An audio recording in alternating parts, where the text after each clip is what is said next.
আসসালামু আলাইকুম ওয়া রাহমাতুল্লাহি ওয়া বারাকাতুহু। আপনারা দেখছেন আমার পাশে একজন রোগী রয়েছে।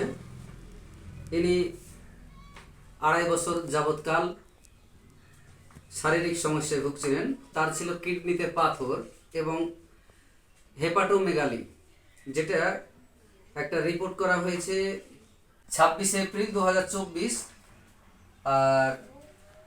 আর একটা রিপোর্ট করা হয়েছে 4/12/2021, অর্থাৎ প্রায় 2.5 বছর ধরে কিডনির সমস্যা এবং মাইল্ড হেপাটোমেগালি সমস্যায় ভুগছিলেন এবং 2.5 বছর যাবৎকাল ওষুধ খেয়ে বিভিন্ন শারীরিক যন্ত্রণায় বা অসুবিধায় ভুগছিলেন।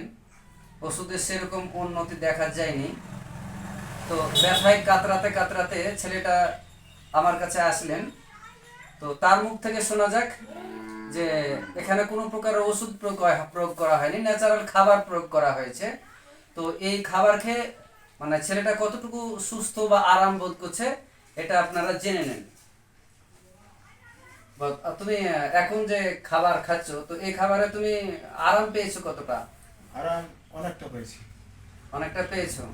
তোমার শারীরিক সমস্যাগুলো কি কি হচ্ছিল, মানে কোথায় কোথায় ব্যথা হয়েছিল? আমার এগুলো ব্যথা হচ্ছিল, এগুলোতে ব্যথা ব্যথা যন্ত্রণা। তখন আপনার খুব অতিরিক্ত কষ্ট হতো। আচ্ছা আচ্ছা। এখন আপনার আরাম পাইছি। 100-র মধ্যে 95% আরাম আছে। মানে 100-র মধ্যে 95% আরাম পেয়েছো। আরাম পেয়েছি। প্রচন্ড যন্ত্রণা ছিল। প্রচন্ড যন্ত্রণা আছে। আর তোমার মানে এখানে আসা অর্থাৎ চিকিৎসা এখানে কতদিন করা হয়েছে? 5 থেকে 7 দিন হয়েছে। 5 থেকে 7 দিন। তবে তুমি অনেকটাই আরাম পেয়েছো। আরাম পেয়েছি। তো তারপরে ওষুধ খাওয়া চলাকালীন শরীরে ব্যথা কেমন ছিল? ওষুধ খাওয়াকালীন যখন ওষুধ খাইতাম তখন ব্যথা যন্ত্রণা কমে যেত। তারপরে আবার বেলা 3টার পর থেকে ব্যথা আস্তে আস্তে বাড়তো। মানে ওষুধের ডোজ শেষ, রিঅ্যাকশন শেষ, আবার ব্যথা শুরু হতো। আবার রাত্রে যখন খাইতাম তখন গোটা রাত্রের মধ্যে আরাম পেতাম। সকালবেলায় ব্যথা যন্ত্রণা পেত বিছান থেকে ওঠার পরে, তখন আবার ব্যথার ট্যাবলেট একটা করে খাইতাম। হ্যাঁ, আচ্ছা আচ্ছা। তো এখন বেশ এই যে তোমার খাবার যেগুলো খাইছো, মানে যে ছোলা খাইছো, নারকেলের তেল খাইছো, না জাইতুন তেল খাইছো, বা প্রাকৃতিক খাবার বাদাম টাদাম গুলো খাইছো, বা বিশেষ কিছু খাবার খাইছো যেগুলো, সেগুলো খাওয়ার পরে বেশ গোটা দিনই ভালো, ব্যথা যন্ত্রণা নাই। ব্যথা যন্ত্রণা নাই, তবে শরীরে একটু সুস্থ লাগছে। শরীরে মানে শক্তি পাইছে এরকম মনে হয়েছে। শক্তি পাচ্ছে। তো এটাতে এনার্জি ফুর্তি আসছে। তো এর অনেক একটা মানে ডাব্লিউবিসি সাধারণত একটা মানুষের থাকে 4,500 থেকে 11,000 নর্মাল অর্থাৎ স্বাভাবিক। এর ডাব্লিউবিসি ছিল প্রায় 1,56,000। তার জন্য আমরা একটু আতঙ্কিত হয়েছিলাম যে ডাব্লিউবিসি মানে ওই পরিমাণে চলে গেলে একটা শারীরিক সমস্যা হয়, যেগুলো আমি এই মুহূর্তে নাম করছি না। তো যাই হোক, তো ডাব্লিউবিসিও অনেকটাই আশা করি কমে এসেছে এবং ওকে আজকে একটা রিপোর্ট করতে দিয়েছি। তো রিপোর্টটা এর আগে করা ছিল না, সিআরপি টেস্ট করতে দিয়েছি। তো সিআরপি টেস্ট হচ্ছে 10.58। তো বেশ কিছুদিন চলাকালীন দেখা যাবে ছেলেটা সিআরপি কতটা নামে। হ্যাঁ, তো আমাদের এই যে চিকিৎসা পদ্ধতি, তবে এটা যুক্তিসঙ্গত, তাই না? যুক্তিসঙ্গত। হ্যাঁ, কেননা আমরা জেনেছি যে আমরা জানি যে আমাদের ভেতর, শরীরের ভেতরে ডিএনএ থাকে, ডিঅক্সি রাইবো নিউক্লিক অ্যাসিড। এটা হচ্ছে শরীর তৈরি করা একটা ব্লুপ্রিন্ট বা নীল নকশা বলতে পারেন। অর্থাৎ আমাদের শরীরের যে কাঠামোটা কেমন হবে সেটা কিন্তু ডিএনএ তৈরি করে, এবং আমাদের ডিএনএ খাবারের যে মান কোনটা মানে কি হবে তা কিন্তু লিপিবদ্ধ আছে।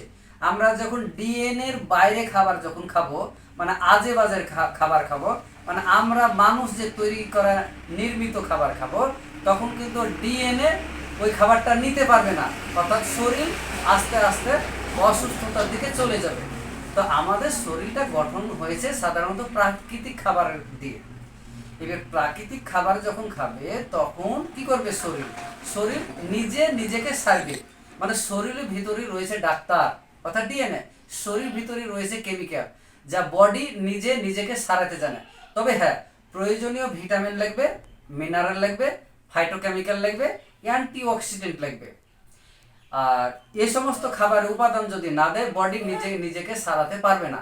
যেমন খাবারের সুষম ব্যালেন্স রাখতে হবে, মানে শর্করা কতটুকু খাবেন, প্রোটিন খাবার কতটুকু খাবেন এবং ফ্যাট কতটুকু খাবেন, এর একটা ব্যালেন্স রাখতে হবে, তবে নিজে কিন্তু সারাবে। কারণ আমাদের বডিটা যে গঠন হয়েছে কি দিয়ে? খাবার, পানি এবং অক্সিজেন দিয়ে। তো অক্সিজেন যদি আপনি বেশ কিছুক্ষণ না নেন যেমন মারা যাবেন, খাবার বেশ কিছুদিন না, পানি বেশ কিছুদিন না খেলে যেমন মারা যাবে, ঠিক খাবারও যদি বেশ কিছুদিন না খান তাহলে মারা যাবেন। এবং খাবারটা যদি প্রক্রিয়াজাত প্যাকেটজাত খাবার হয় তাহলে ওতে ভিটামিন, মিনারেল, ফাইটোকেমিক্যাল, অ্যান্টিঅক্সিডেন্ট থাকে না, যার কারণ থেকে আস্তে আস্তে আপনি অসুস্থতার দিকে গড়াবেন। ফলে আপনার ন্যাচারাল যে খাবারগুলো আছে, আল্লাহ সুবহানাহু ওয়া তাআলা যে খাবারগুলো দিয়েছে, যত রকমের খাবার আছেন সবগুলোই খেতে পাবেন।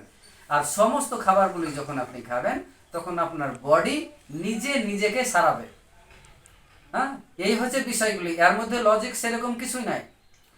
তো বেশ, এই ছেলেটা সুস্থতা বোধ করছেন মাত্র 1 সপ্তাহের মধ্যে। আমরা আশা করি ওর যে কিডনিতে পাথর রয়েছে, এই কিডনির পাথর গলে যাওয়া মাত্র 15 দিন আমরা সময় নিয়েছি, যে 15 দিনের মধ্যে পাথরটা গলে যাবে। তার মধ্যে 6 থেকে 7 দিনের মধ্যে বুঝে দিকে আমি সম্পূর্ণ মানে 95% আরাম পেয়ে গেছি। আমার শরীরে কোনো রকমের জ্বালা যন্ত্রণা এখন পর্যন্ত নাই। এই তো জ্বালা যন্ত্রণা নাই। হ্যাঁ, জ্বালা যন্ত্রণা নাই। তবে আপনাদেরকে অনুরোধ করছি, এখানে কোনো রকমের মেডিসিন বা ওষুধ ব্যবহার করা হয় না, কারণ প্রত্যেকটা ওষুধ বা মেডিসিন লিভার এবং কিডনির 12টা বাজায়। এখানে ন্যাচারাল খাবার দিয়ে চিকিৎসা করা হয়।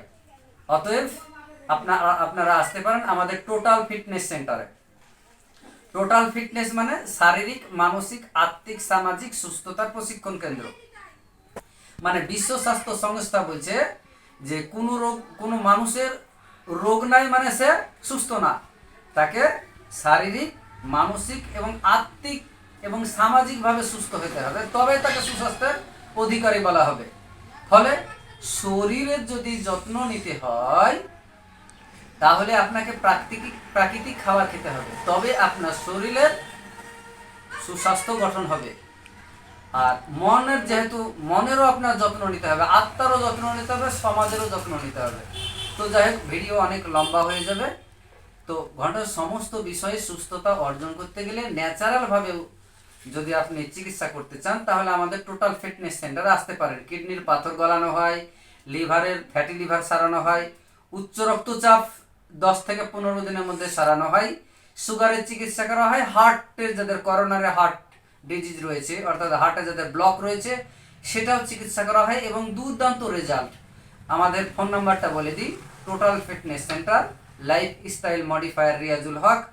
Phone number 7908494647। ঠিকানা গ্রাম সিসাপাড়া, পোস্ট লোচনপুর, থানা ইসলামপুর, জেলা মুর্শিদাবাদ।